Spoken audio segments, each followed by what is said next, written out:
Bueno, hola a todos. Yo feliz, otro domingo más de historias que contar. Creo que vamos por el número 76.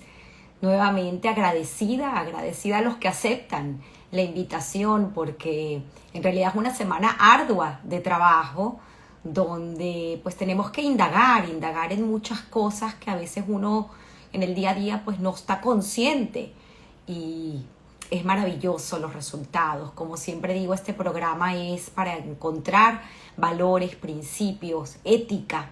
Y bueno, qué mejor forma de hacerlo que buscarla en nuestro pasado, nuestra historia que nos define. Así que, sin más preámbulo, voy a proceder a la invitación de nuestra protagonista el día de hoy, querida por muchos, nuestra querida Rosita Veracha, Rosa, pero desde pequeña pues le han dicho con el diminutivo de Rosita y hasta el día de hoy la conocemos como Rosita. Bienvenida. Gracias, Tamara. La verdad, te voy a decir, para mí, te agradezco muchísimo la entrevista. Ya me habías dicho hace tiempo que me querías entrevistar porque es a través de tu programa que es tan visto y es tan bueno y conduces también las entrevistas y no es jaladera, es la realidad.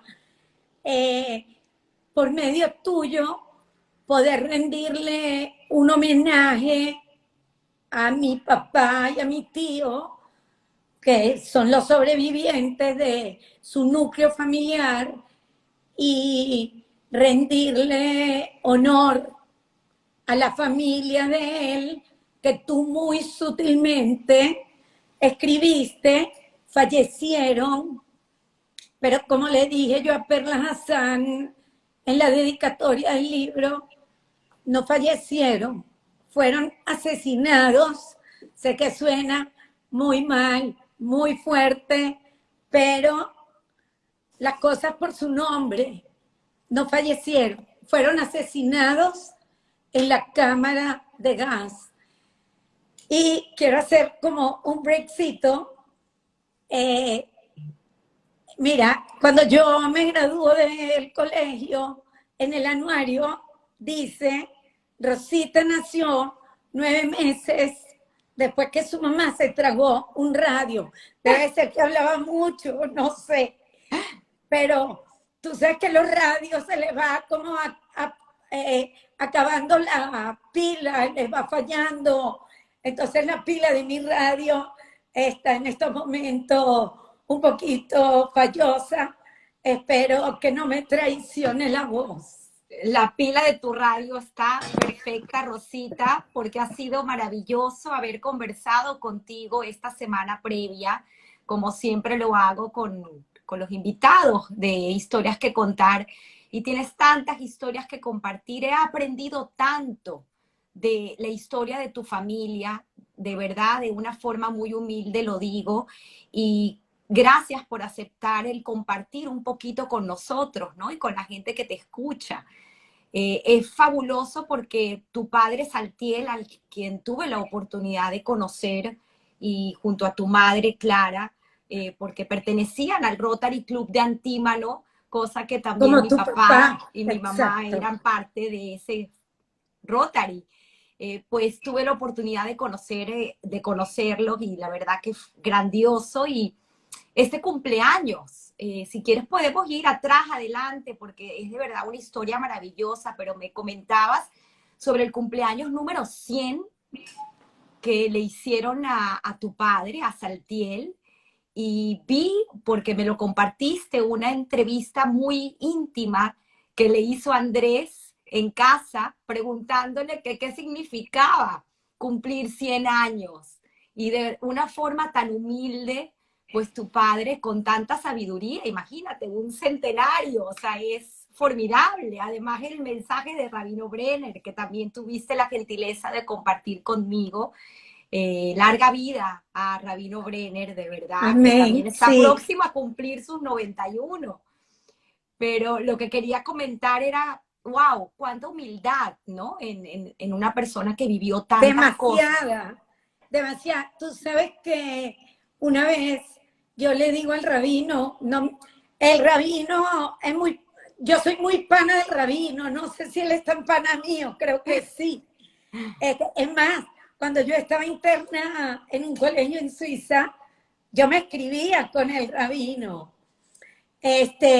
Y entonces, no sé qué estábamos hablando de mi papá un día, y yo le digo, bueno, rabino, es que usted sabe que mi papá es muy low profile.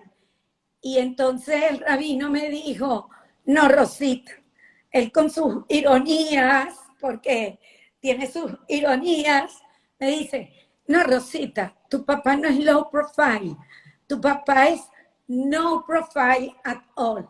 Y es verdad, mi papá y mi tío eran unas personas muy humildes, eh, de verdad que era algo increíble, porque tú sabes que mis hermanos y yo echábamos broma y yo les decía que eran adoptados, pero después con los años, hasta no hace mucho, yo les dije, ¿saben qué? La verdad, yo creo que la adoptada soy yo, porque soy muy distinta a ellos son más, mi papá era una persona más bien seria, introvertido, y, y sobre todo esa humildad que él tenía. Tú sabes que cuando muere mi papá, bueno, para mí, mi papá era mi papá, o sea, como que fastidio, castigada, regañada, no puedes. Y ese era mi papá para mí, X. Y se iba a trabajar, llegaba a la casa, esa era la vida, ¿no? Para mí, ante mis ojos. Y después de que muere mi papá, que empezamos a recibir las condolencias de gente que yo ni siquiera conocía, gente que ni siquiera era de la comunidad, tanto de socios de él en algunas empresas como clientes, hasta los empleados, Tamara, hablando de él, eso, pues, de su humildad, de su ayuda con la gente, de la honradez. Para ellos la honradez, el trabajo y la honradez era el norte. Tanto así que tú lo viste en la entrevista, cuando Andrés le dice, ¿cómo se hace para llegar a los 100 años? Y a cualquiera que le dijera, él te iba a contestar, trabajando, trabajando, trabajando. Qué Y en un increíble. momento le pregunta, y tú puedes creer que tienes, tú lo viste, tú puedes creer que tú tienes 100 años. Y él se muere de la risa y dice, no, la verdad que no lo creo, que no Qué lo creo. bonito, qué bonita. Pero bueno, vamos a aprovechar que estamos hablando de Saltiel y Benco, porque al final sus historias pues van muy de la mano. Son Y simbióticos, eran simbióticos. increíble lo que me comentabas de que su oficina tenían el escritorio uno enfrente del otro.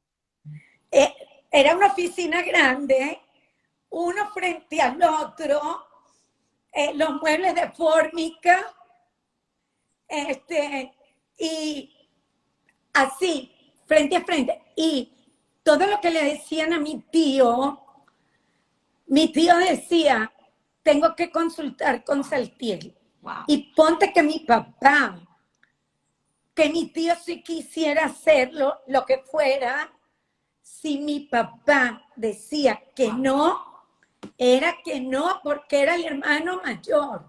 Pero mal que yo no tengo, eso no entró en mi convicción, que no tengo que hacer lo que diga Roberto. Cuánto respeto y cuánto amor. O sea, también me decías que hasta los 92 inclusive, todavía iba a la oficina y se No, montaba en no, su carrito. 99, 99. 99. Wow. Iba en su carrito para Ah, hacer el recorrido.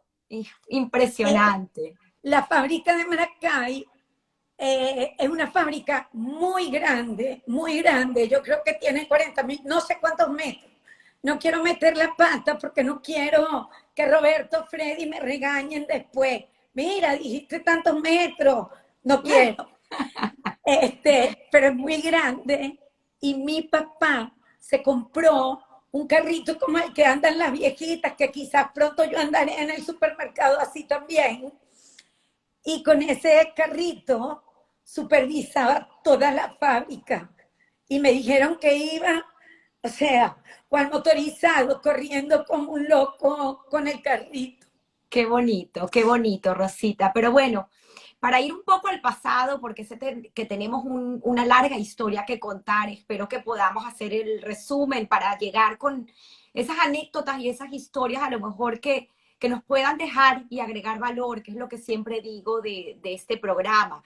Pues esa historia de supervivencia, porque como bien dijiste al iniciar el programa, este libro que haces en tu afán de memorar esta historia de sobrevivientes del Holocausto, un libro de verdad increíble que tienes la oportunidad de patrocinar y que dedicas pues a tus abuelos y a esa hermana también de Benco, por la cual tú llevas tu nombre, Rosa, que luego entenderemos en la historia cómo eso en realidad pues significó algo importante para ti, porque siempre fuiste esa niña de los ojos de papi y pues por algún motivo también tenías pues esa carga, por llamarlo así, de quien fue Rosa en vida, una mujer pues ejemplar y universitaria que pues pereció de la manera como lo hizo junto a sus padres y la manera y la forma milagrosa como se salvan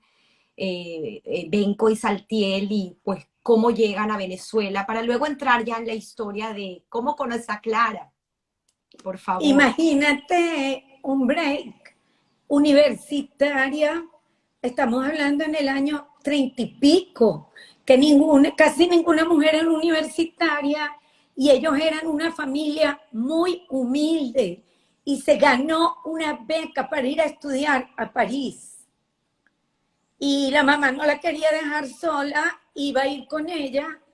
Y bueno, vinieron los nazis y ahí contaremos la historia.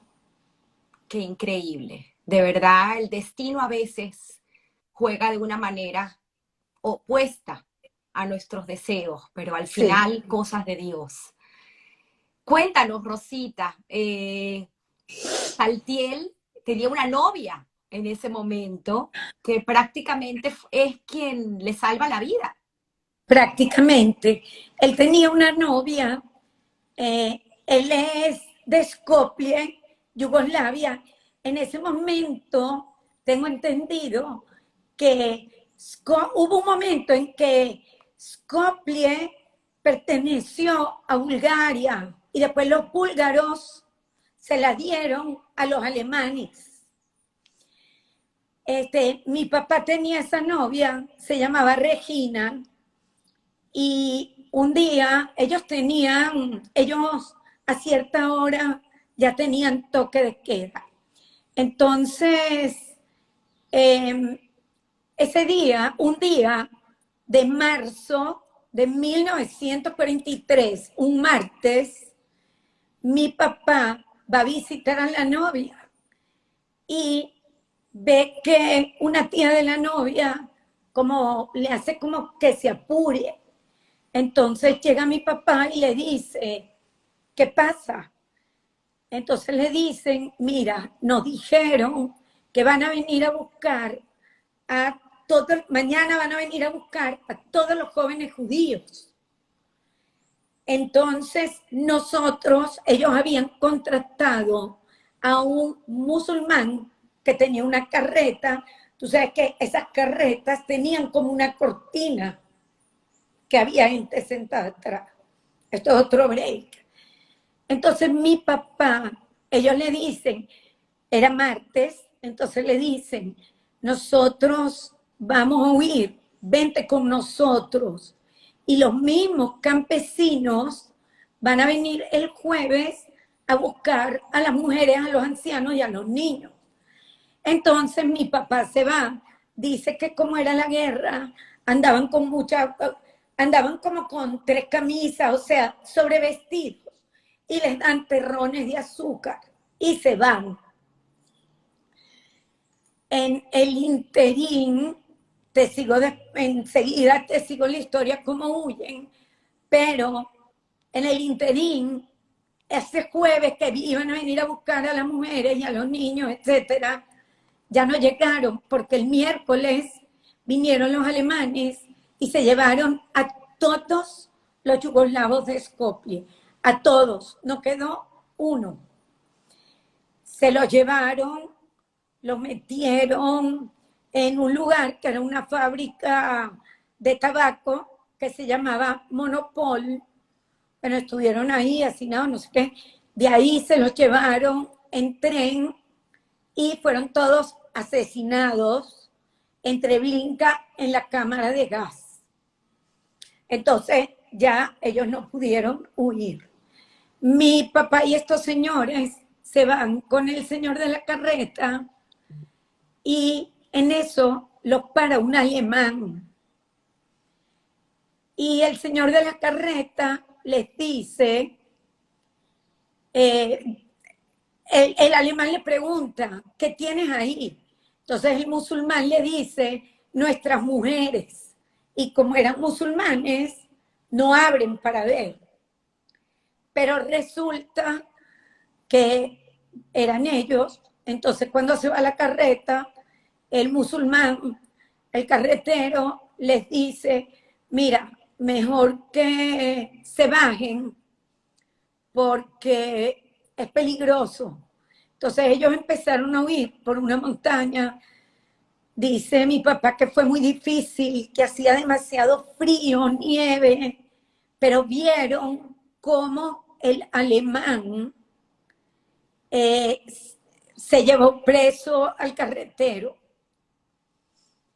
Y después, en la huida, porque no te voy a contar tanto detallito, en la huida... Es muy triste ese inciso que haces, porque al final mucha gente ayudó a que escapen y ayudó a tantas personas y al final también terminaron sufriendo las consecuencias. La verdad que lo que siempre dice nuestra querida amiga Ilana Becker, ¿no?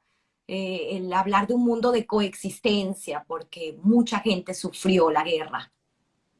Bueno, Gracias por compartirlo. fíjate que hablando de un mundo de coexistencia, leyendo el libro Exilio a la Vida, veo que mi papá escribe, bueno, dice que a ellos les tenían prohibido hablar con alguien que no fuera judío.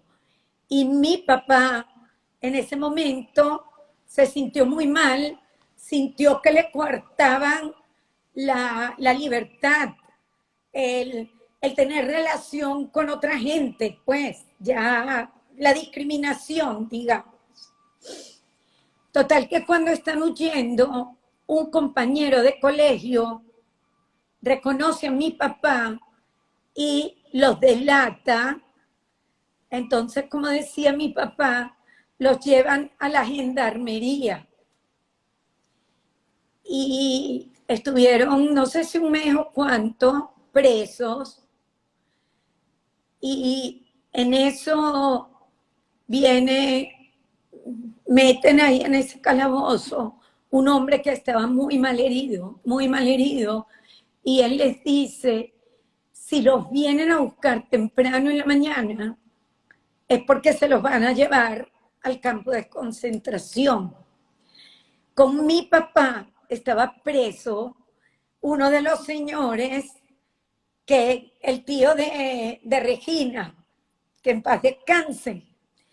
Y él era un señor de plata, pero él tenía gente que le debía plata.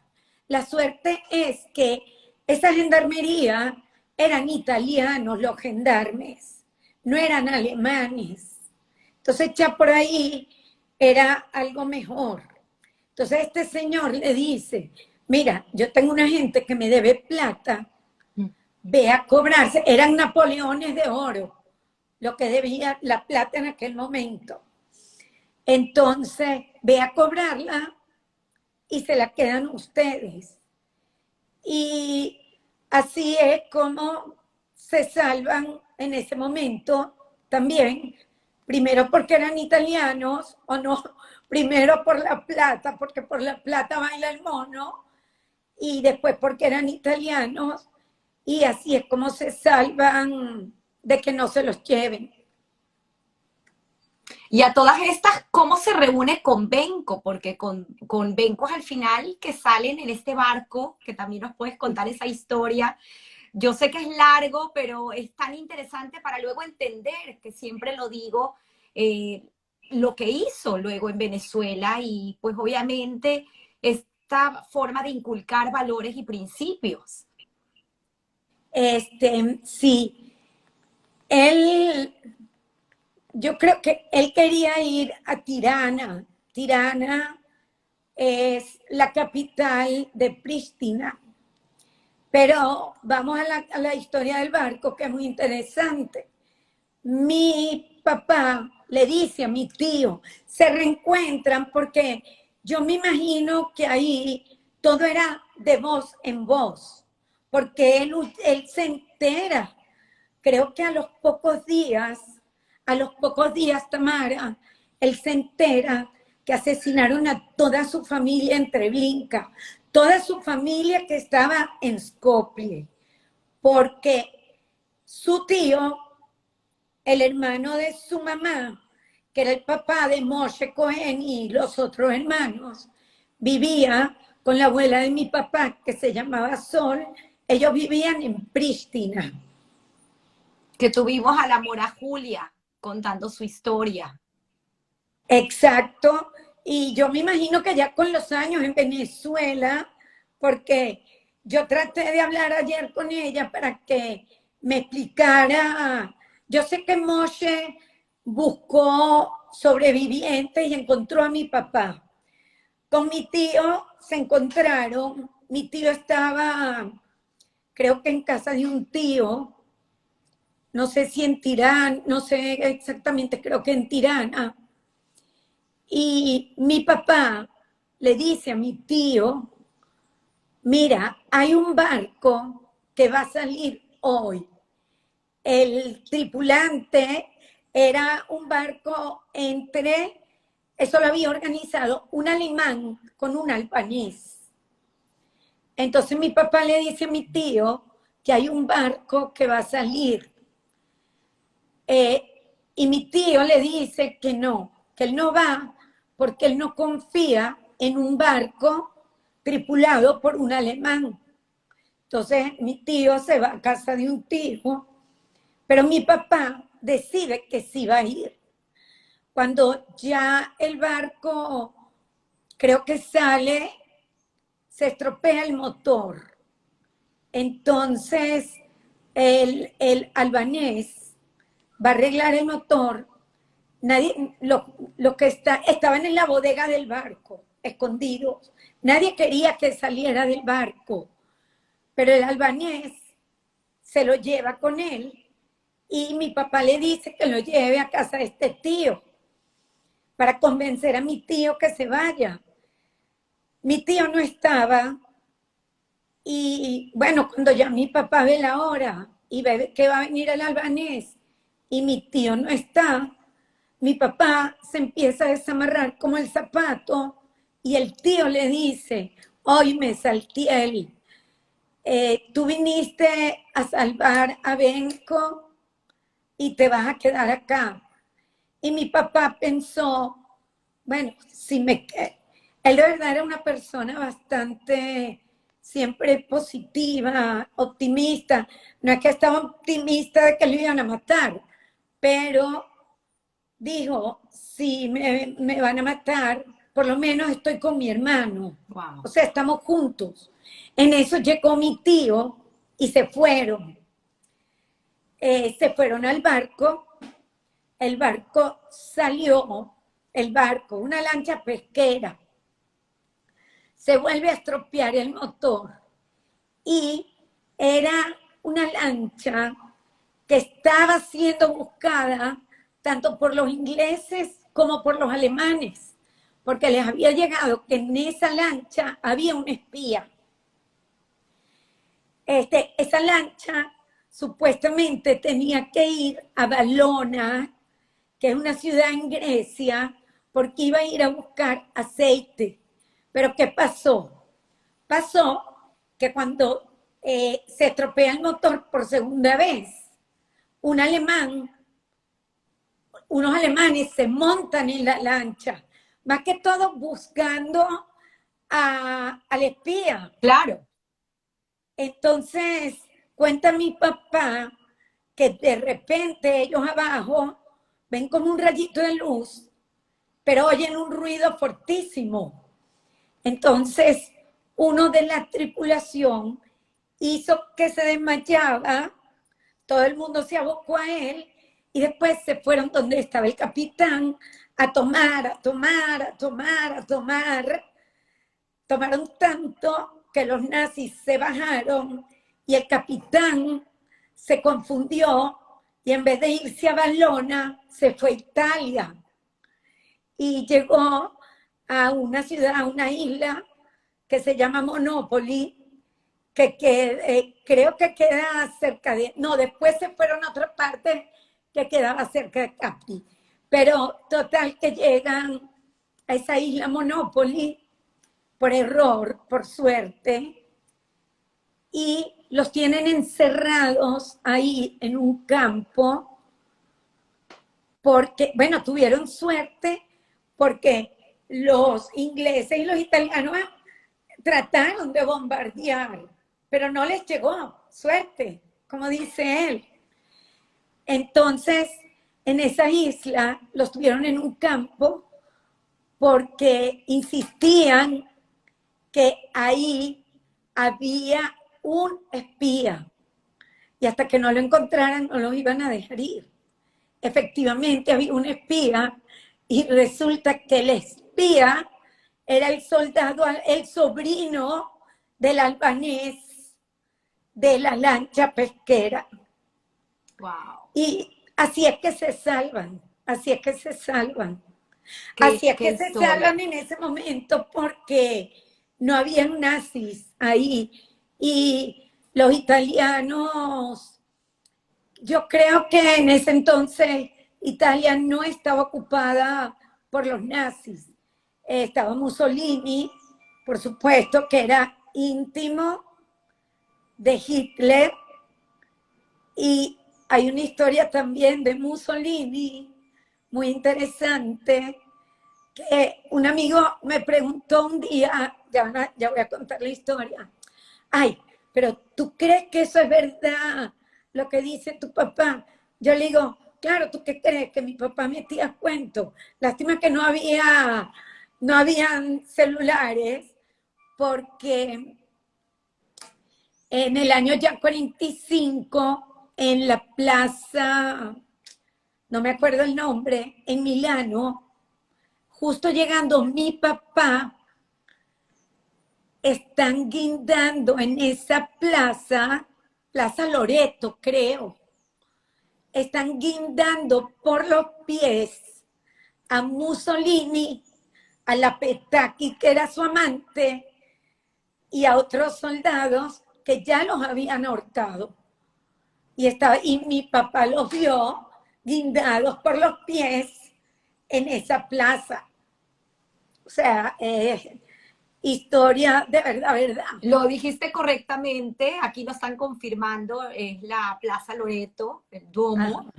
y aquí dice que me tomé obviamente, la No, curiosidad, tómatela ¿no? porque... Dice la pequeña villa era Giulino di Mezzegra, en el norte de Italia. Bueno, total que para no hacerte el cuento tan largo, sí te voy a contar en uno... Mi papá llega a uno de los campos, no de concentración, eran campos donde metían, digamos, a los refugiados. Y como él fue tan trabajador, que ya contamos las historias del trabajo y el trabajo y el trabajo, cuando él llega, le dicen, nosotros damos tanta plata semanal o el que quiera pueda trabajar. Es que, otra vez, paréntesis, todos los sábados en la tarde, Sonia y yo teníamos que llevar a mi papá a tomar café en Rey David. Y todos los sábados en la tarde era la misma historia. Y Sonia y yo, oye, si no te interesa. No, no, papá, sí, sí me interesa. Pero era la misma. Entonces, él dijo que a él nunca le gustó expandir la mano para que le den y él prefirió trabajar. Wow. Y hubo un momento de su vida, no sé si fue en ese momento, él trabajaba en las calles, digamos, las autopistas, o sea, era un trabajo muy duro, por supuesto, sin guantes, y él dice que cuando él me lo contó, muchas de las historias que él me contó, menos mal que hoy estoy relax, muchas de las historias que él me contó, se me hacía un nudo. Claro. Él dice que él en la noche lloraba, pero que él no sabía si él lloraba de que tenía todas las manos cortadas y le dolía mucho, o si él lloraba porque le habían matado a toda su familia entre Blinca. Qué fuerte. Entonces, de verdad, es muy fuerte y yo las siento, todas esas historias que él me ha contado, yo no sé por qué, pero yo las siento como si yo las hubiera vivido. O sea, es algo que cuando me dijiste que me vas a entrevistar y yo leo acá, que lo leo textualmente rapidito, que dice, cuando yo lo leí, Tamara, que ya lo había leído, se me hizo un nudo, no sé cómo me aguanté. Dice, no puedo dejar de llorar al pensar en mi mamá. Son recuerdos muy tristes, porque la perdí, ya se me está aguando el guarapo, porque la perdí en el campo de concentración.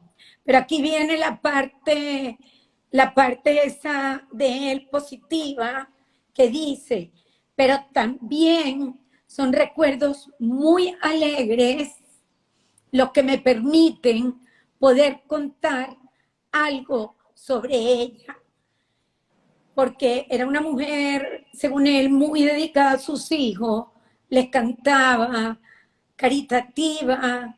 Ella, mi papá, dice que ella tenía un dicho en ladino que decía, el que da platitos, recibe platitos, refiriéndose a Purim, pero en realidad refiriéndose a la vida en general, como, así lo interpreto yo, como tú eres con la gente, así generalmente va a ser la gente contigo. Qué hermoso. Entonces hay partes que me emocionan demasiado de su historia, de otras historias también, pero esta es mi historia, la historia de mi papá, mi sangre, o sea, me conmueve demasiado. Son 3 tomos que se lograron hacer, donde está esa historia escrita de tu padre, de Sí, la mano de Jacqueline Goldberg.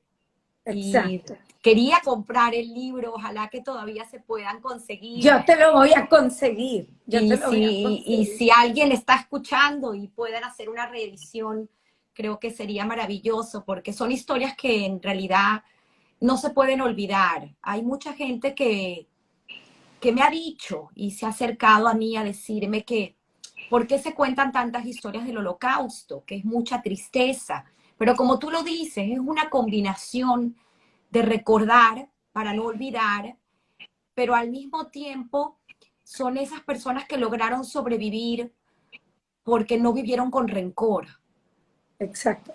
Fíjate que un día Sonia, mi hermana, le dice a mi papá, ¿qué harías tú si te encuentras con el compañero que te denunció? Y mi papá le dijo nada, pero le dijo nada, no, la verdad, nada, así con no, le dijo nada. Mi papá de verdad no tenía rencor contra nadie, no tenía rencor contra nadie. Y es bueno hacerte un inciso en toda esta historia, porque está muy en boga hoy en día lo del pasaporte español. Antes de que se me olvide, en el año, es que mi papá tuvo como dos remordimientos muy fuertes.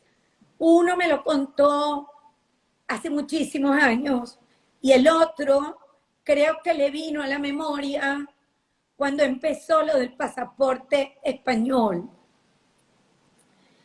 Eh, Regresando yo del colegio de Suiza, estoy caminando con mi papá y me está contando la historia, porque yo no me recuerdo que en mi casa, en las comidas o en las reuniones, se contara la historia.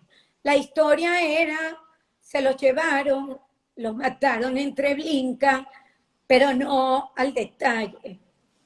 Y estoy caminando yo sola con mi papá y me dice, el remordimiento más grande que yo tengo en mi vida es no haberme podido despedir de mi familia. Mira, Tamara, a mí se me hizo un nudo, pero yo no quería llorar. Menos mal que en ese entonces él era mucho más alto que yo y yo, bueno, tragué grueso y no lloré. Y después vino lo de los pasaportes español y él empieza, ya tenía 98 años, y él empieza con un tiquitita, que él quiere el pasaporte español y que él quiere, pero en aquel entonces, como estaba apenas comenzando, no importaba la edad que tú tuvieras. Él tenía 98 años, pero tenía que presentar examen y tenía que ir a firmar a una notaría en España. Entonces, cuando yo pido mi carta de sefardí, yo la cambio de Word a PDF, quito mi nombre, pongo el de él, pongo su cédula y llego un día y le digo, mira papá, aquí está, ya te saqué el certificado, vamos a seguir. Pero esto, ¿por qué él empieza esa cosa? Porque él me contó que en el año 1938 llegan los españoles a Skopje y a todos los judíos sefardíes les ofrecen la nacionalidad española por haber sido expulsados en la Inquisición. Mi papá no la acepta porque yo le digo, ¿pero por qué? Bueno, porque nos habían votado de un país. ¿Cómo yo voy a aceptar la nacionalidad de un país que me expulsó? Además, era el año 38. Todavía no había entrado Hitler, todavía no había comenzado. Bueno. Claro, porque comenzó septiembre, la invasión a Polonia, esto habrá sido un poco antes, pero Exacto. Qué interesante. Pero entonces, ¿qué pasa? Que él hace un viaje con mi mamá a Israel, eso debe de haber sido en el año 65, y él se encuentra con un amigo de Yugoslavia, y mi papá le pregunta, ¿cómo te salvaste? Y el amigo le dijo, porque yo acepté la nacionalidad española, Wow. porque Franco, aunque era amigo de Hitler, Franco salvó a muchos judíos. A diferencia, y si me equivoco, creo que no estoy equivocada, a diferencia de los búlgaros que creyeron que sí habían salvado a los judíos, hasta les habían hecho un homenaje en Yad Vashem, y resulta que no fue así. Es más, los búlgaros le entregaron Skopje a los alemanes. Eso es lo que yo leí. Si estoy equivocada, bueno, el que lo sepa mejor que me lo diga, pero así lo leí yo, así lo leí yo. Es mucho que averiguar porque inclusive te acabo de compartir un documento que habla Exacto, sobre esta historia de la ayuda de Franco y la ayuda de aquella época, cosa que se sabe poco a los judíos, ¿no? Y como muchas embajadas también se vieron involucradas, pero se desconoce, no hay mucha información y pues obviamente todos los que conocemos es más bien esa amistad que tenía Franco con Hitler, pero obviamente en las guerras hay esta doble cara de lo que está sucediendo y las cosas que suceden por abajo. Entonces, bueno, mucho que informarse, obviamente. Gracias, Rosita, por haberlo traído a colación. Estamos contando historias, historias como bien tú lo dices, que fueron contadas de forma oral por sobrevivientes y pues obviamente hay que entender el contexto y entender la forma como se hizo y como bien lo decía tu padre, yo lo vi con mis propios ojos. exacto. Yo creo que esa cuestión de que él quisiera su pasaporte español era, esta es mi parte, mi intuición, era como sentir una reivindicación de no haberlo aceptado en su momento. Pero bueno, todo, de verdad que todo es demasiado fuerte, pero te digo, nunca en mi casa se sintió como una amargura, ni de él ni de mi tío, porque mi mamá vino mucho antes de la guerra, nunca se sintió una amargura, una sed de venganza. Es más, él iba mucho a Alemania a ver maquinarias para las fábricas. Este, Nunca nos llenaron como de ese odio o, o de ese dolor de ellos, haber sido criado en un hogar así, no, de verdad, nunca y siempre le agradecieron a Dios, bueno, que lamentablemente mataron a su familia, pero como he dicho yo en las entrevistas, la mejor venganza ante los nazis y ante Hitler es que de hecho estamos acá, tienen hijos, nietos, bisnietos, y siempre se sintieron muy contentos eh, con las empresas que crearon de retribuirle a Venezuela lo que Venezuela les dio. Ya simplemente el hecho de haberlos recibido, poder darle empleo a los venezolanos y contribuir con el país de alguna manera, de alguna manera. Ellos llegan, lo hacen juntos, pero por separado, en el 48 a Venezuela. Sí, ¿Cómo terminan llegando en Venezuela? Porque al final ellos de Italia, como me no, contabas.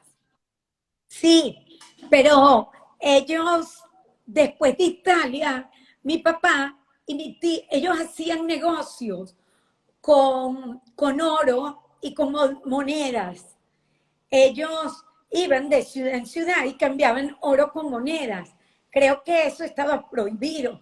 Es más, hay una anécdota que ellos hacían todo eso en autostop, donde se paraban los soldados, porque ellos les dieron como una cédula del servicio. Entonces, él, por el sol, como buen sefardí, era medio morenito, pero dice que por el sol era casi que negrito. Menos mal que no estoy fuera en Estados Unidos. Y entonces, un día, los soldados ingleses, todos eran blanquitos, yugoslavos, ¿no? Y él era negrito, y estaba negrito por el sol. Entonces, los soldados ingleses lo confundieron creían que era uno de los marroquíes que había escapado, algo así, y se lo llevaron.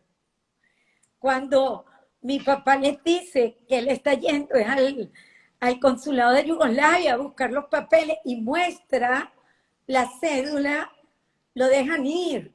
Con la suerte, otra vez la suerte, que no le revisan la bolsa con las monedas de plata que Wow. tenía. De ahí, mi papá se va para Francia. Y mi tío, Roosevelt, había, o como dicen en Estados Unidos, Roosevelt, había abierto recepción para cierto número de yugoslavos. Mi tío se va a Nueva York y mi papá está en Francia, que todavía está en el hotel y la calle donde él se quedó, un hotel que se llama Hotel de la Boétie, en la misma calle de la Boétie, porque ellos querían irse a México, porque el único sobreviviente que ellos sabían que existía era un primo hermano que estaba en México, que tenía un hijo único que se llamaba Alberto, que él fue el que yo conocí, y de ahí mis primos, con la que soy muy amiga, Amelie, y bueno, sus hermanos, la mamá que se llamaba Sonia, pero no hubo manera que ese primo pudiera conseguirle visa. Entonces, la voz se ha portado muy bien hoy. Excelente.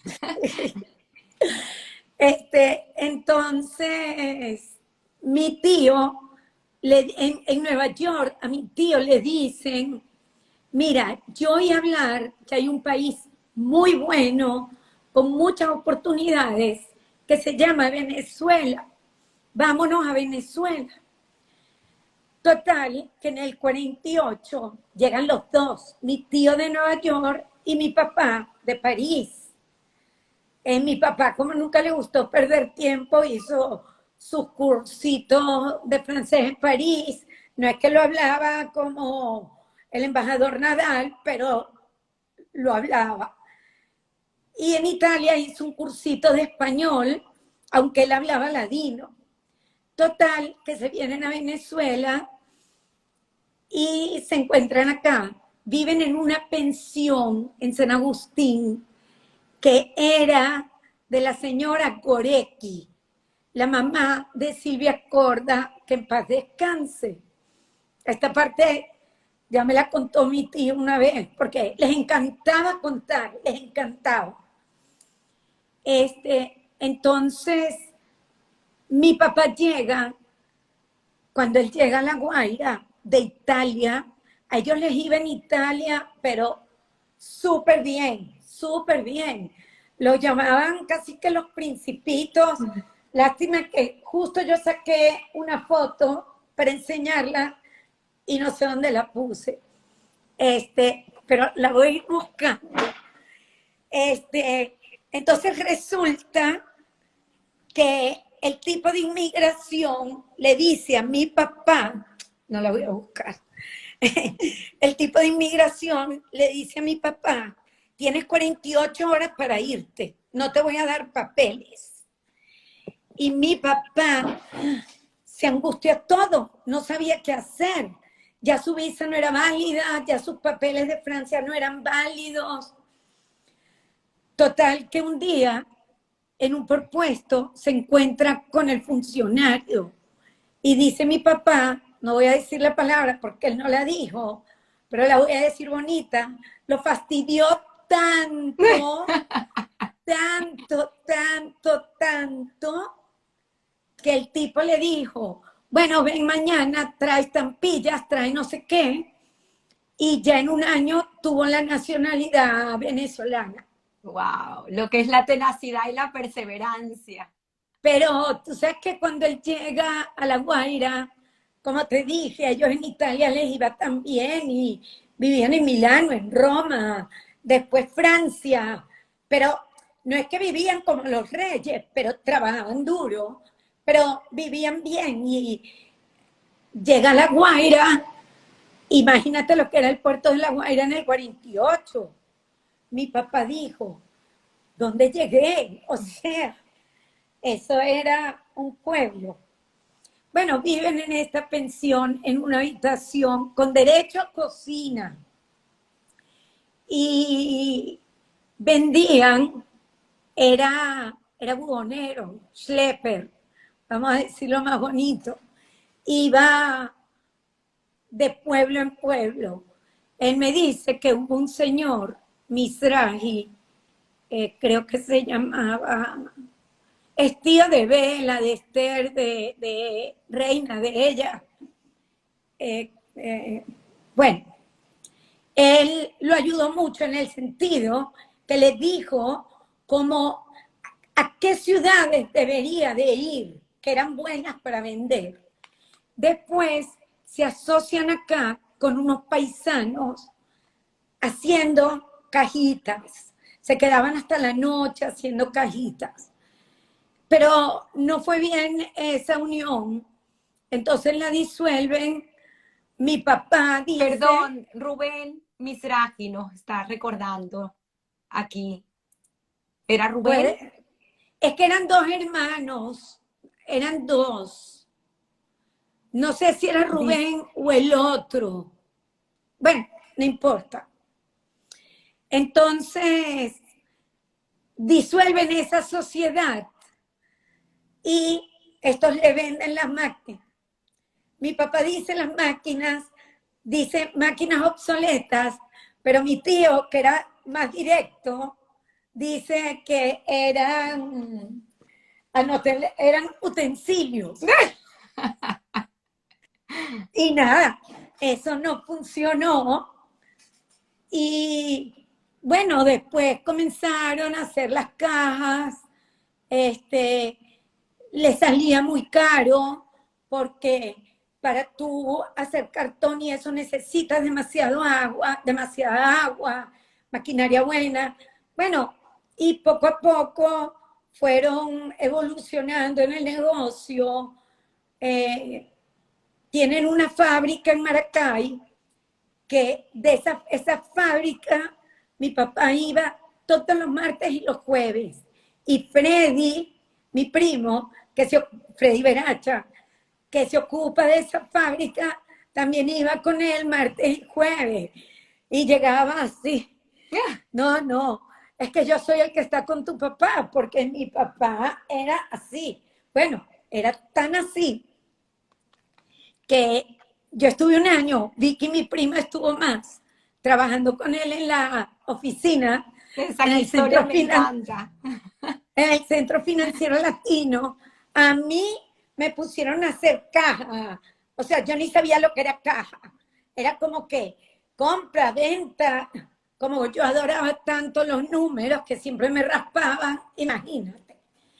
Y estaba obstinada.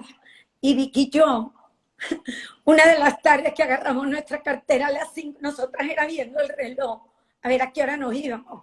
Agarramos la cartera para irnos y viene mi papá. Oíme, ustedes parecen secretarias y no las hijas de nosotras que lo que están es pendiente del reloj. Wow, Y qué otro lección de día, vida.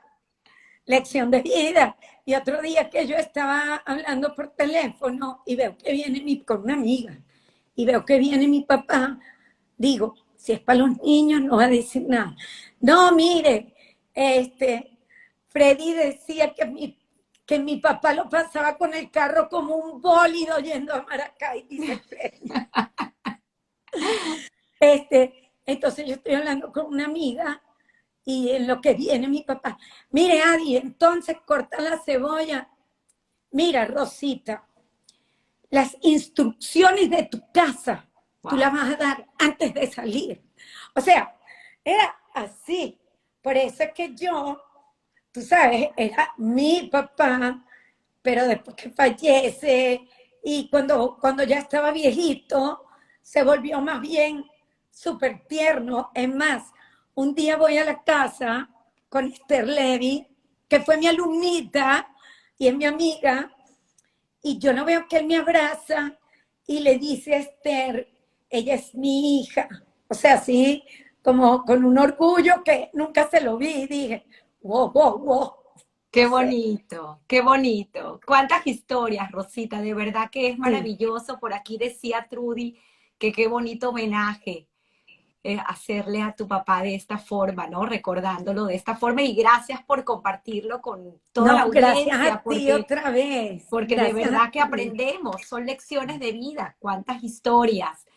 En todo esto, llega el momento que conoce a tu mamá y eso también pues es un acontecimiento porque la gente no lo entiende y hoy en día menos porque hablar de matrimonio mixto entre Y de un nosotros es señor que así como nadie que conoce.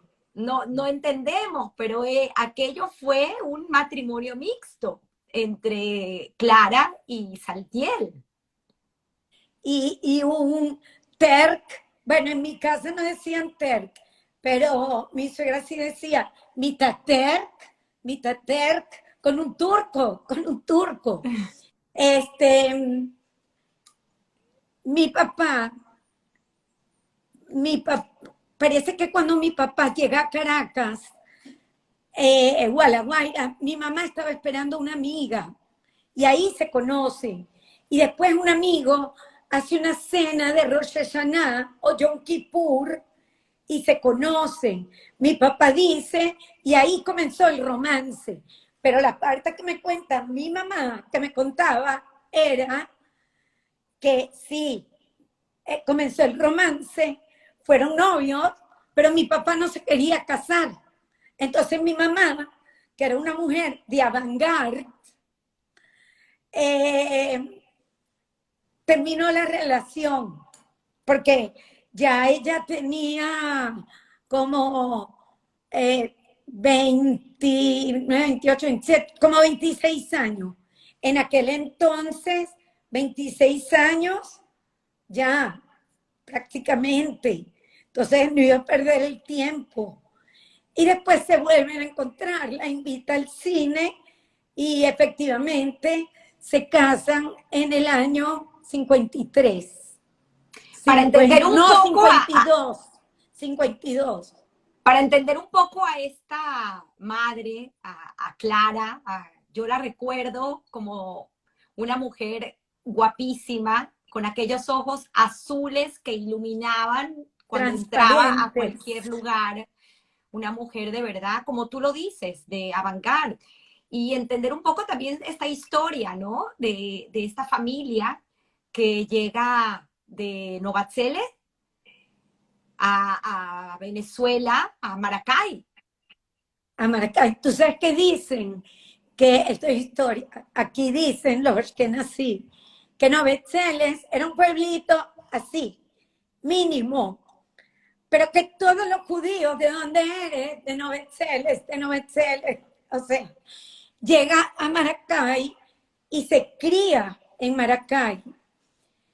Después de Maracay, o sea, ella llega, el papá de ella, Nathan Seidman, viene unos años antes, bueno, como para ver qué tal, para ver, tú sabes, poderlos mantener, todo eso.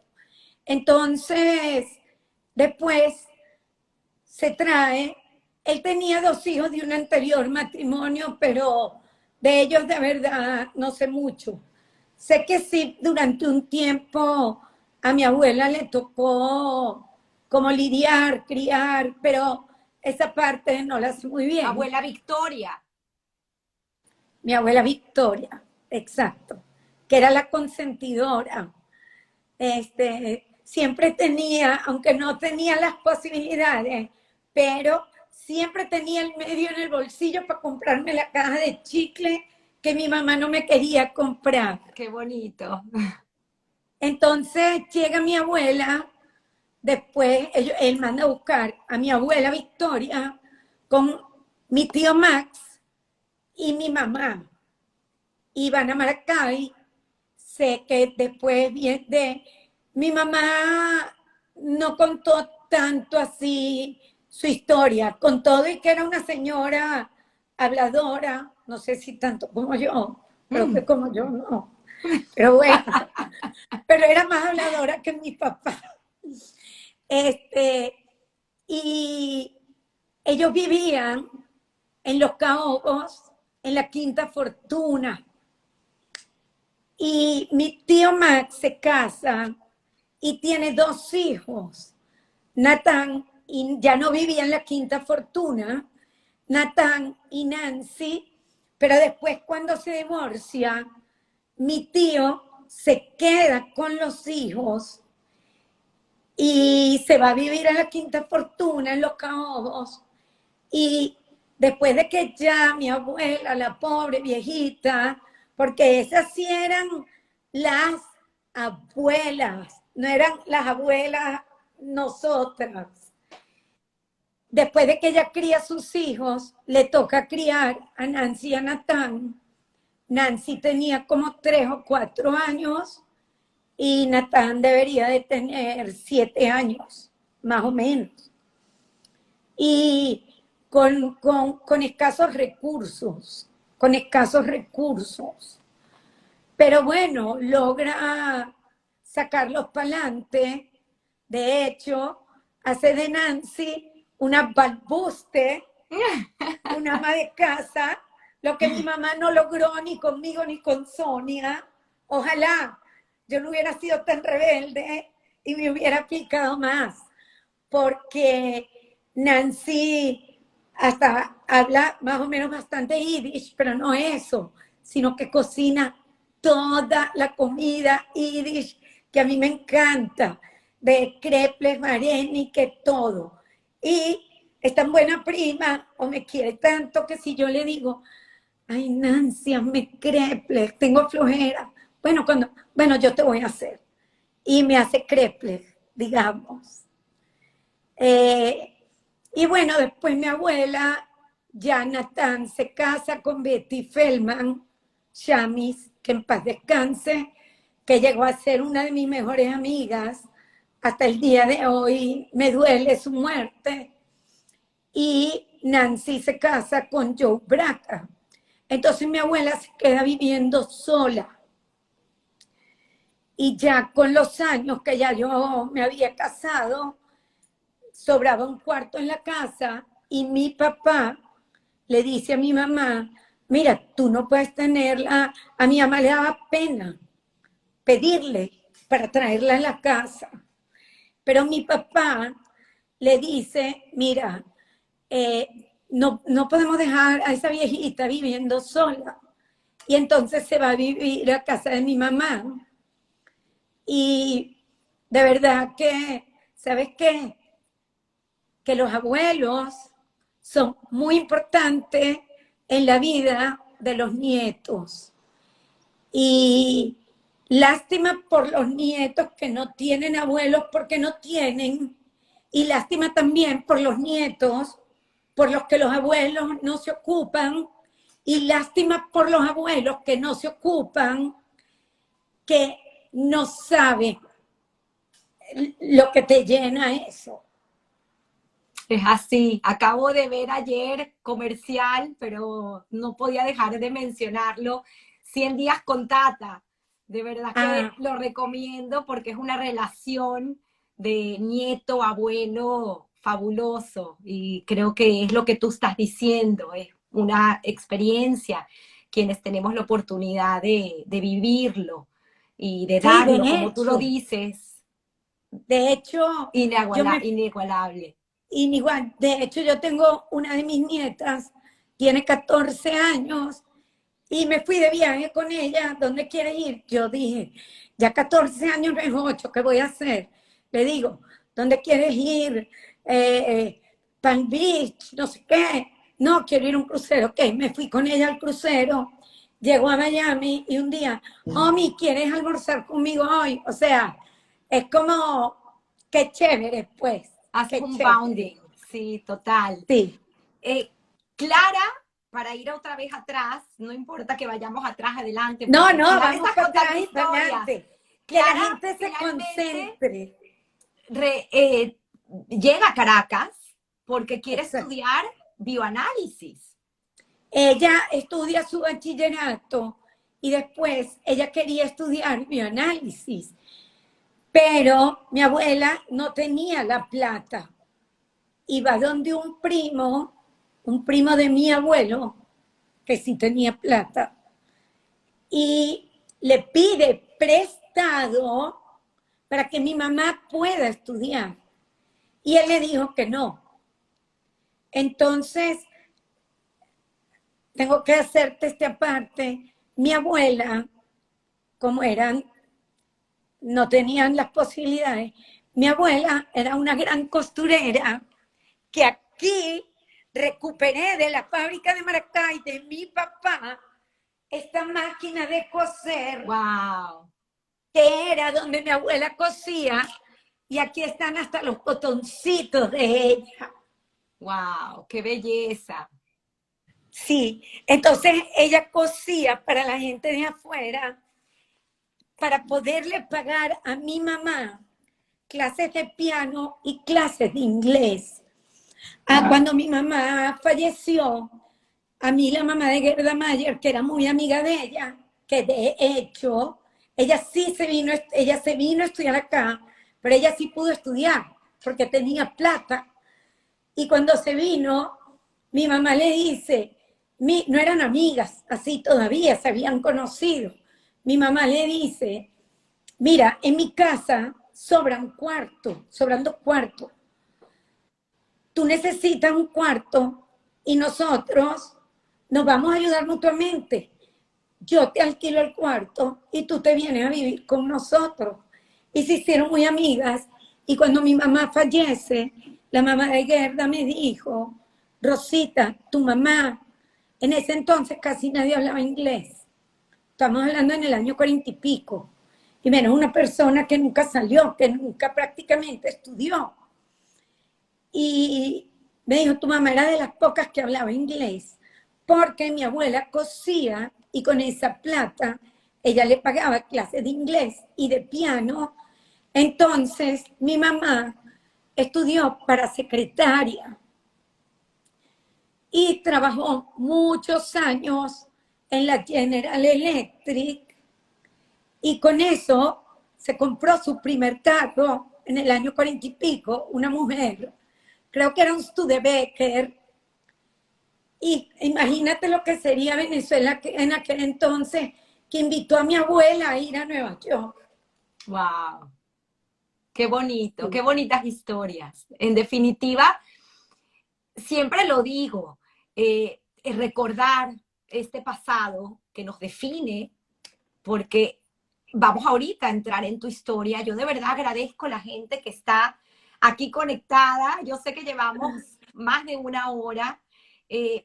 Siempre digo, hay gente que dice que son muy largas estas historias, pero ¿cómo podemos cortar historias tan lindas y tan interesantes? Creo que sería imposible, así que yo más bien agradezco a la gente que se toma el tiempo los domingos de entrar y escucharnos en vivo, y el que no lo haga en vivo, pues lo puede hacer en partes, no tiene que No, hacerlo que en dos se horas, tomen un pero whiskycito mientras... es imposible, pues, no dejar de contar estas historias tan maravillosas, primero porque pienso que son historias de vida y son enseñanzas, aprendemos muchísimo. Yo particularmente aprendo, no saben cuánto de cada historia. Es maravilloso poder recordar, pero de esta forma, y habiéndonos llevado y habiendo hecho este recorrido en tu pasado, nos hace poner en perspectiva y entender mucho mejor quién es Rosita hoy y lo que hace Rosita, porque también tienes una historia fascinante, pero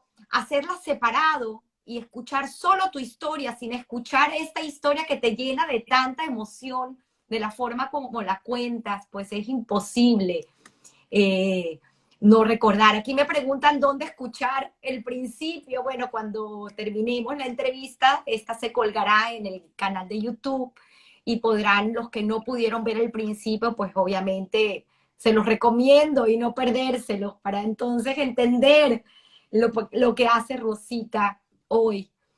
Entrando nuevamente en contexto, esta mamá, Clara, que conoce a tu padre, Saltiel, volviendo a ese matrimonio mixto, de una familia ashkenazí con una familia, entre comillas, que era Saltiel y Benco, prácticamente. Esa era la Sí, familia. eran ellos y por eso mi crianza fue más que todo nací. Es más, un día yo le dije a mi papá para saber, papá, ¿qué comidas hacía tu mamá? Y lo único que él sí hacía todos los pesas, que Roberto lo sabe hacer, yo no, y a Eduardo, mi hijo, le encanta, son los burmuelos que los hace con almíbar y harina de matzá, pero de las comidas él no se acuerda. O sea, no me supo decir. En mi casa, en las fiestas, se comía sopa con ñeiles, que es matzobol, gefilte fish, pollo, o sea, era pura. Y mi abuela que cocinaba, uff, todos los viernes íbamos a almorzar a casa de mi abuela, nosotros tres, Roberto, Rosita, Sonia, mi mamá y Natán, Nancy, mi abuela y mi tío. Pero la educación fue más que todo, hasta que nací, la primera noche de Yom Kippur y de Rosh Hashanah, íbamos la familia nuclear a Mari Pérez con mi papá. Y el segundo día, Sonia, mi mamá y yo íbamos a la unión con mi abuela. No es que dejamos ni los que nací, por supuesto, no porque estaba mi mamá, pero no es que se dejó los sefardí de lado. Es más, en mi casa se ponían canciones. Mi papá tenía los CDs de Yehoram Gaon y no puedo dejar de hablar después del cumpleaños de él porque fue una cosa muy emotiva. ¿Qué quieres saber de mí, Tamara? Cuenta del cumpleaños, porque si no se nos va a olvidar con tantas historias, pero obviamente tuvieron esta cantante de... Sí, mira, cuando mi papá cumple 100 años, por supuesto hay que celebrarlo en grande. Entonces, ¿qué hacemos? ¿Qué hacemos? Yo digo, yo no sé decorar, de verdad. Eh, lo hicimos en una sala de fiesta de la Arbolada y digo, nada, Francis Rubinstein, esa es la que es. Entonces viene Francis a mi casa y yo le digo, Francis, yo quiero algo que tenga que ver con cartón, que todo tenga que ver con cartón, porque el hijo favorito de mi papá era la cartonera. Después venía todo lo demás. Y yo tengo aquí un cuadro, por la gente que no conozca cómo son los cuadros de Dávila. Todos los cuadros de Dávila tienen caja de cartón, con un gato encima. Entonces, Puedes Francis, volverlo a poner, Rosita, y sigues ok, hablando. Vamos a ver el cuadro, por favor. mira, Maravilloso. ajá. Entonces, Francis, que es tan ocurrente, yo lo único que le hablo es del cartón. Yo no digo qué vas a hacer, qué no vas a hacer, porque no sé nada, no sé nada. Mira, tú no sabes la decoración, o sea, no es que estoy contándote, no, la decoración, porque las lámparas, no, es por lo relevante de la decoración. Francis mandó imprimir los individuales de las mesas, cada uno con diseños de los cuadros de Dávila, distintos. Eso número uno. Número dos, todas las paredes de la sala de fiesta, todas, ella le pidió a Freddy, por supuesto, que le trajera las cosas de la fábrica, ¿no? Todas las paredes de la fiesta estaban recubiertas con las cosas que ellos hacen. Por ejemplo, había una pared con las cajas de pizza. Eh, Todo fue así. Lo más impactante para mí que se le ocurrió es que los cartones de huevo, ella le pidió no sé cuántos cartones de huevo, y se le ocurrió, en los huequitos de los cartones de huevo, servían, digamos, los pequeños y los dulcitos. Y la torta fue una caja de empastillaje, una caja de cartón. Fue muy bello, pero para mí la parte, yo no sé si la palabra es emotiva de esa fiesta o que me movió demasiado, fue que yo siempre pensaba, oye, mi papá no regresó nunca a la casa y la mamá debe de haber pensado que se lo llevaron los nazis y la vienen a buscar al día siguiente en un vagón de ganado y están ahí, que saben que los van a llevar a un campo de concentración, pero por otro lado pensando, ¿dónde está mi hijo? En un momento que yo bajo a ver cómo está la sala de fiesta, mira, Tamara, yo regreso, Eduardo, mi hijo mayor, y Andrés, el menor, habían venido de Estados Unidos para el cumpleaños, pero Jonathan no tenía pasaporte, no pudo venir. Yo voy a ver la sala de fiesta y cuando llego a la casa, era llorando, pero así que me salía del alma, porque yo pensé en ese momento, cónchale, mi papá está cumpliendo 100 años. Wow. Le estamos haciendo su fiesta. Contratamos a Doris Ben Mamán, que cantó todas las canciones en ladino, y él trataba de cantarlas con ella, o sea, calladito, pero... Y le estamos haciendo aquí esta fiesta a este señor, que es mi papá, que está cumpliendo 100 años, que tiene hijos, bisnietos, que era una persona que vivió tan humildemente en Yugoslavia y a fuerza, como dice él, de trabajo, de tesón, de honradez, este, logró hacer lo que logró hacer y sus padres se murieron pensando que a él se lo habían llevado los alemanes. Fue algo que fue como unos sentimientos encontrados muy fuertes para mí, por lo menos.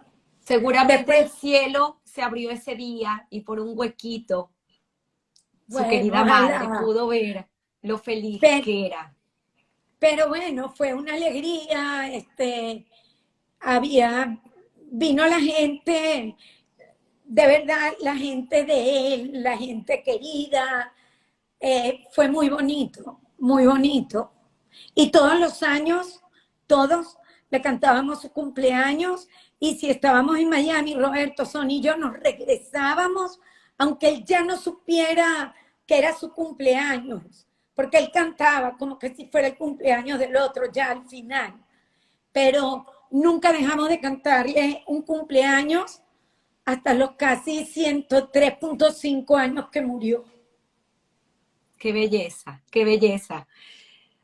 La tremenda Rosita, porque les diste mucho que hacer, no solamente a tus padres, sino a tus profesores.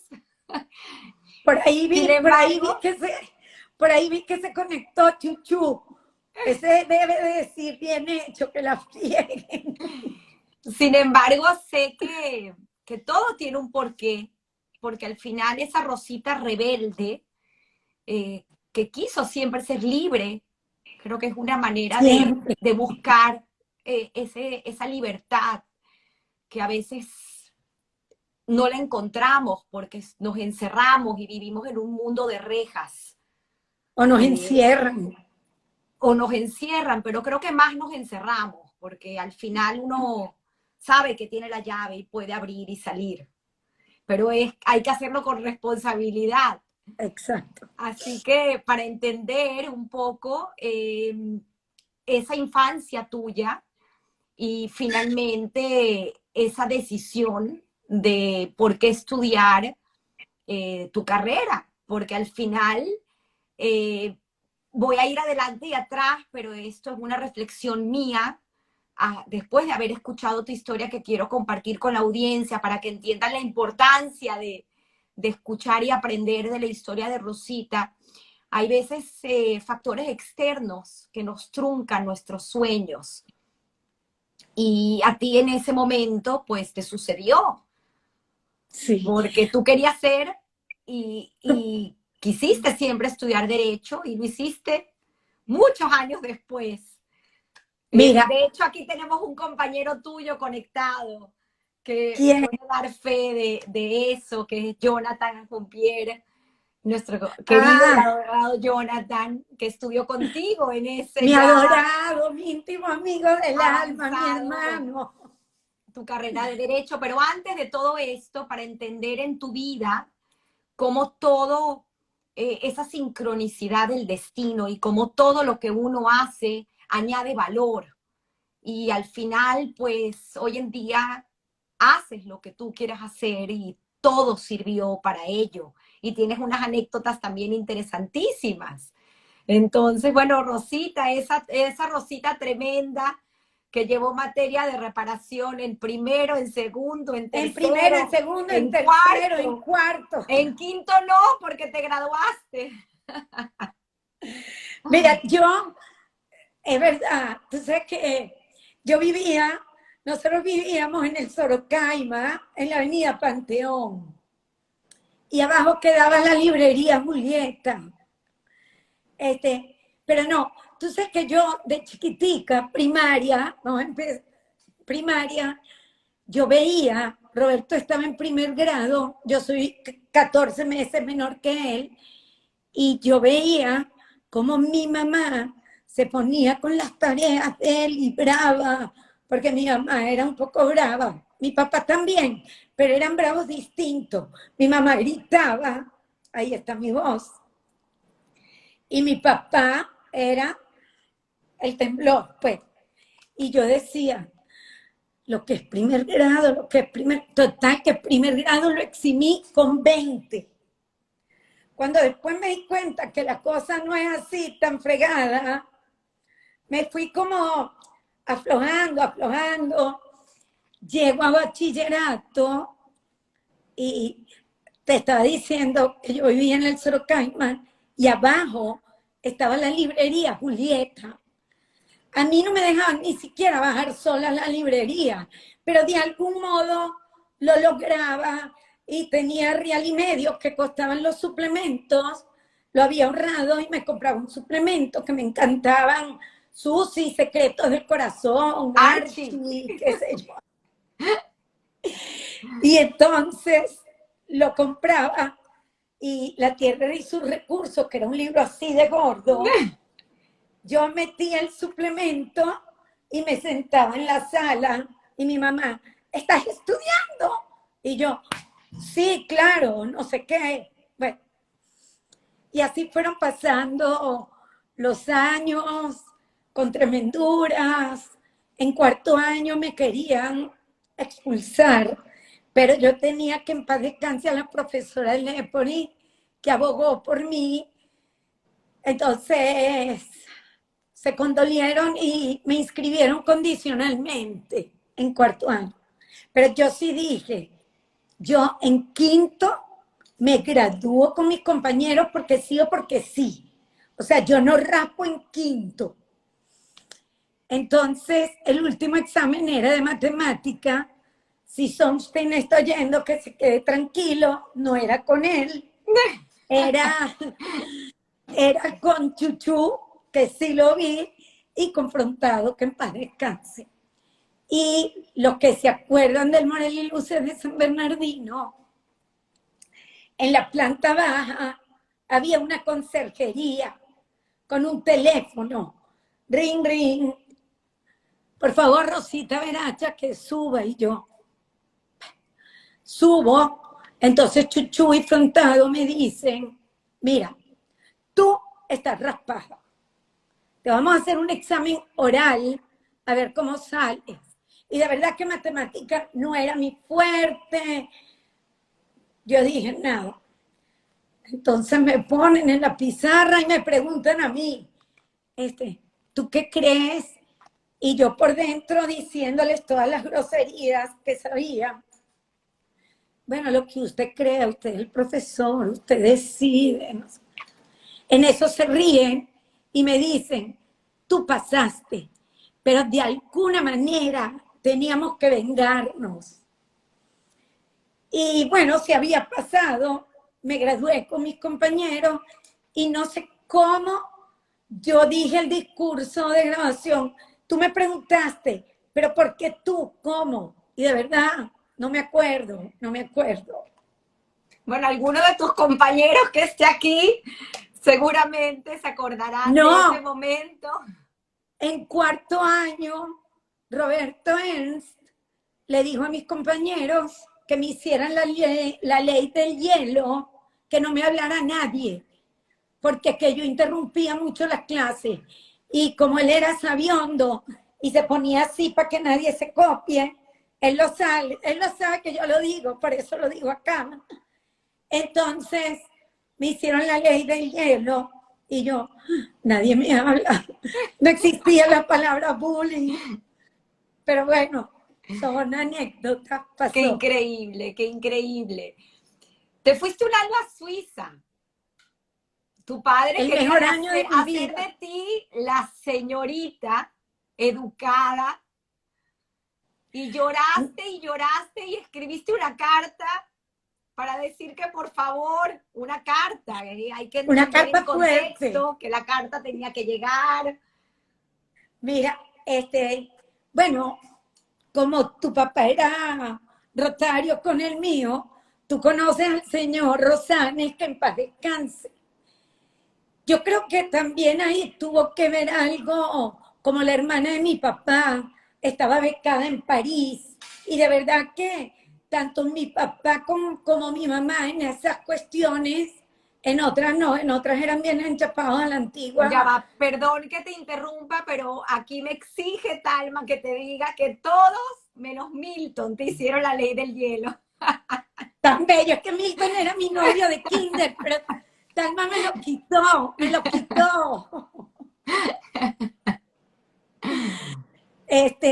Yo creo que como en aquel entonces becaron a la hermana de mi papá en París, tú sabes, y estaba el señor Rosanes, rotario con tu papá y con el mío, que su hija había estudiado en Suiza. Entonces, yo creo que él pensó, voy a mandar a Rosita a Suiza, que están, Alberta, va a venir convertida en una señorita. Sea, te sientas así, comes asado, todo lo contrario. Entonces, en ese colegio habían una baronesa que era muy amiga mía y había la otra y la otra. Eso era un desastre. Ahí aprendí a silbar así, que no voy a silbar porque Hazlo, hazlo, por favor.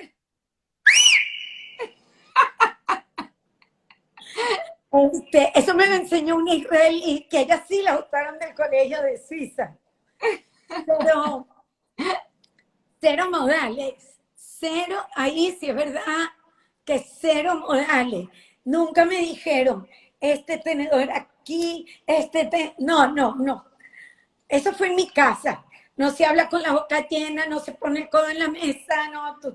Bueno, estuve un año en Suiza, el mejor año de mi vida. Lo mejor de mi vida es haber tenido mis hijos, pero el, este año fue excepcional, pero tú tienes razón.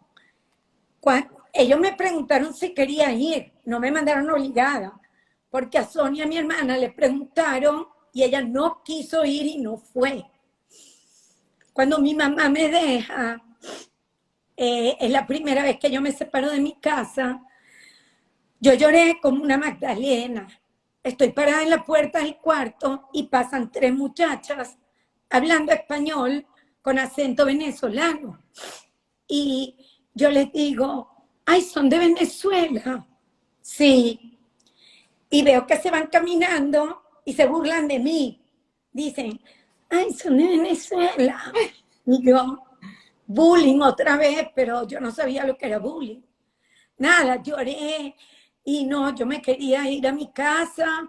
Entonces le escribo una carta a mis padres, que todo era mentira, pero en aquel entonces, un mes para que llegue la carta y un mes para que regrese la respuesta, imagínate. Entonces yo les escribo, queridos papás, este colegio no me gusta porque aquí hay droga y hay una profesora que me mira raro, como que si quisiera algo. Año 1971, imagínate. Bueno, la respuesta, no, ya estamos buscando otro colegio, no sé qué. Entonces tuve que pedir una llamada a la operadora, por favor, una llamada para Venezuela, y sentarme en la escalera una hora que llegara la llamada y jurarles por Dios que era mentira. Y me quedé ahí y sigo en contacto con algunas de las amigas, pero... ¿Qué reflexión tan importante me haces pensar en este momento? Porque claro, viviendo los tiempos de hoy en día, donde la inmediatez por el tema de tener la conectividad que antes no existía, nos hace reflexionar de que hay momentos donde las decisiones necesitan tiempo. Y ese tiempo que pasó, que es algo que hoy en día no pudiésemos tener, porque hoy en día, no, pues, obviamente, asegura llamada y ahí mismo te sacan y te vienen a buscar, o quién sabe lo que pudo haber pasado. me iban a mandar a otro colegio. Es No lo me que iban te iba a a venir a decir, buscar. pero qué reflexión tan importante, Sí, porque sí. esa inmediatez de hoy hay que detenerla un poco y hacer que los niños entiendan, o nuestros hijos adolescentes entiendan que hay que dejar que el tiempo haga su labor para que nosotros Exacto. podamos entender. Me pareció importante hacer ese inciso. Sí, total que yo estaba tan feliz ahí, tan contenta. Coño, perdón, es que yo hasta tengo los boletines acá y yo me puse a verlos el otro día y dije, coño, lo que escribieron las maestras de conducta en comparación con lo que escribían en bachillerato, vi que no había ningún cambio, era todo igual. Eh, pero esa ida a Suiza, yo creo que de verdad me independizó mucho, porque como te digo, mis padres no es que me daban así la libertad, vete con unas amigas a Puerto Azul, dormían, no. Me independizó mucho, me hizo conocer un mundo de personas de todas partes del hemisferio, ser amigas de ellas. En diciembre me dijeron si me quería venir de vacaciones a Venezuela. El colegio se iba a París. Les dije, no, gracias. En marzo, en Semana Santa, se iban a Grecia. Mis padres me volvieron a decir, ¿te quieres venir? No, gracias. Y me hubiera quedado estudiando ahí, la verdad. Pero ya eso no me dejaron. Pero es verdad lo que tú dices. Yo primero quería estudiar lo que más, bueno, como dice Trudy, yo quería ser actriz, me encantaba. De hecho, en el colegio me ponían a imitar a todo el mundo, hasta el día de hoy. Imito a todo el mundo. Pero por Pueden supuesto, hacer sus solicitudes si alguien quiere que haga una imitación en vivo, por favor. puedo hacer, si hay tiempo, puedo hacer la broma que le hice a Trudy como una gallega. Pero en aquel entonces, Tamara, ser actriz era prácticamente ser una, tú sabes, bueno, quiero estudiar, quiero estudiar psicología, pero cuando veo que hay estadística, digo, nada que ver. Todo esto antes de irme a Suiza. La otra que quería estudiar, pero que la quería estudiar mucho, mucho, era Derecho. Pero entonces los prejuicios te empiezan a decir, no, tú no sirves para Derecho, a ti no te encanta leer, a ti no te gusta estudiar, todo lo malo. O sea, yo digo, bueno, me voy a Suiza. Cuando llego a Caracas de Suiza, justo abren la carrera de idiomas modernos en la metropolitana. Y yo digo, esto es lo mío, porque los idiomas me encantan y tanto Sonia como yo, bueno, Sonia habla 7 idiomas, tenemos facilidades, no para las matemáticas, pero sí para los idiomas, por lo menos yo. Y digo, oye, voy a estudiar idiomas. Mi mamá me lleva a inscribirme en la universidad en idiomas y ellos me hacen un examen y me quieren meter de una vez en 4º semestre por el nivel de inglés. Pero yo sentía que yo no tenía un inglés para estudiar una carrera. Entonces empecé desde primer año y nunca me arrepentí porque lo aprendí bien. Teníamos laboratorio. En aquel entonces todos los profesores eran de Inglaterra y de Estados Unidos, todos. Y bueno, ironías de la vida, me doy cuenta ya después de inscrita que tenía 2 lecturas literarias, 3 literaturas americanas, 3 literaturas inglesas. Yo dije, Dios mío, me metí aquí en la boca del lobo. Cuéntanos tu secreto. Porque yo lo reconozco, a mí no me encanta leer. Yo no soy como las personas que dicen, ay, qué libro, dime, sí. No, mentira, leo los que me gustan, punto. Mi secreto fue que mi papá viajaba mucho a Nueva York por cuestiones de trabajo. Y yo me entero que en Nueva York hay 2 editoriales. Una es Simon & Schuster, que es muy conocida, y la otra es Monarch Notes. Y ellos hacían como booklets. Esa es Monarch Notes, exacto. Ellos hacían booklets de los libros donde analizaban todo, todo. Turning point, clímax, todo. Y yo siempre le decía a mi papá, mira, me pidieron de la universidad esto y esto. Y venía él, todo inocente, que para descanse, con los pocos de análisis. Entonces, bueno, me casé estudiando idiomas, me casé con Carlos Brender y estudiando idiomas tuve a mi primer hijo, Eduardo, que yo digo que desde que nació más maduro que yo, porque sí, hasta el día de hoy, que a veces le digo, Eduardo, tú me llamas y a veces me asusto, como que me vas a regañar. Yo me lo llevaba a clase, Tamara, con 2 años, 2 años y medio, y lo sentaba en un pupitre, se ponía así, mira, ahí está diciendo así es, se ponía así, de ahí no se movía, ya yo había ido y venido 1000 veces. Es más, un día él se ganó un premio en Royal Bank of Canada y lo invitan a un crucero, pero de esos barcos Silver Seas, yo qué sé. Y viene y me dice que si me quiero ir con ellos, claro, yo pagando lo mío, pero antes de eso hay condiciones, Tamara. Mira, ma, no te puedes poner bikini, no vas a andar descotada, ¿no? Yo, por favor, o sea, pásamelas por escrito para comportarme, ¿no? Terminé